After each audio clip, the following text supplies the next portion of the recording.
Gustavo, muy buenas noches. Un saludo para ti, para todos el programa, para todos los televidentes que siguen este programa estos rigurosamente viernes tras viernes en la noche.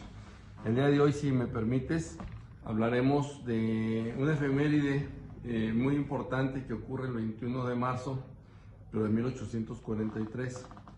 Es una fecha, el día de ayer, en el que todo el mundo habla de la efeméride del 21 de marzo de 1806, cuando nace Benito Juárez, pero también en esta misma fecha, pero de 1843, fallece en el puerto de Perote, Veracruz, el general Guadalupe Victoria.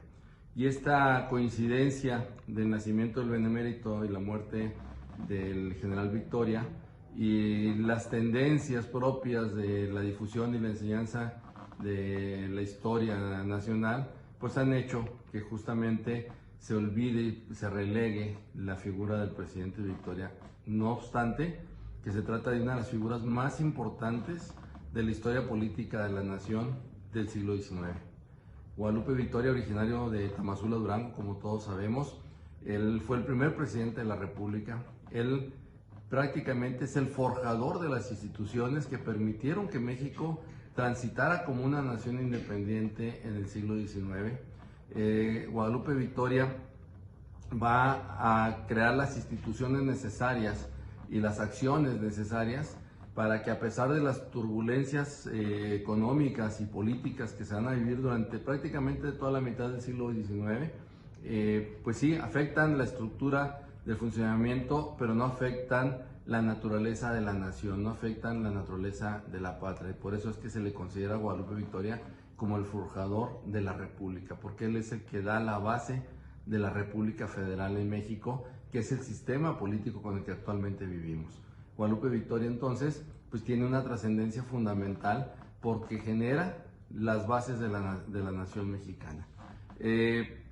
Cuando él fallece en 1843, él se había retirado prácticamente de la vida pública desde que termina el gobierno en 1829.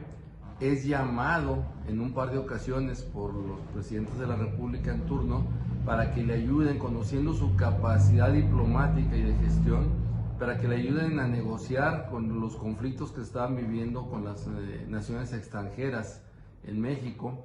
Y bueno, Guadalupe Victoria logra frenar un primer intento de invasión inglesa y un primer intento de invasión francesa que se van a dar gracias a su capacidad de negociación allá por 1839, que logra hacer estas acciones, pero termina inmediatamente, se regresa a la vida privada. Él decidió, congruente como lo era siempre, que al término de su mandato él se iba a retirar, del servicio, y solamente regresa en esas ocasiones porque es llamado por el presidente de la República y porque se requieren sus servicios para darle estabilidad al país. Pero una vez que termina eso, él regresa de inmediato a la vida privada, una vida privada que vive con suma modestia.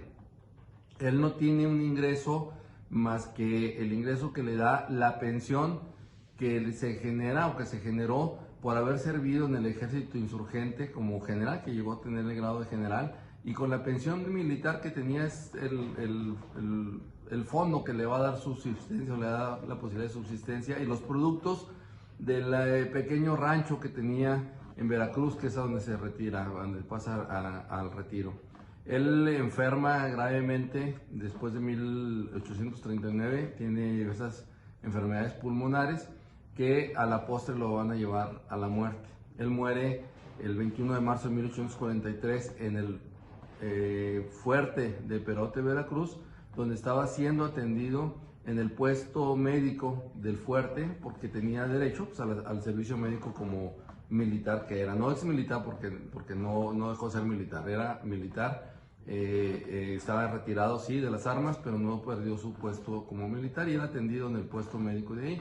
Fallece y es sepultado no con los honores que le corresponden al primer presidente de la República, no con los honores que le corresponderían a un militar de alto rango como lo era él, que era general.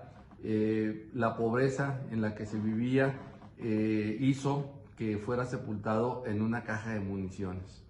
Fue una caja de municiones su catafalco, su ataúd, que recibió su cuerpo y fue sepultado en el cementerio del propio fuerte de Perote, Veracruz, hasta que varios años después, de hecho Porfirio Díaz ordena su exhumación y su traslado al sitio de honor, al sitial de honor que debería tener desde un principio y que va a ser la columna de la Independencia, donde reposan hasta la fecha sus restos.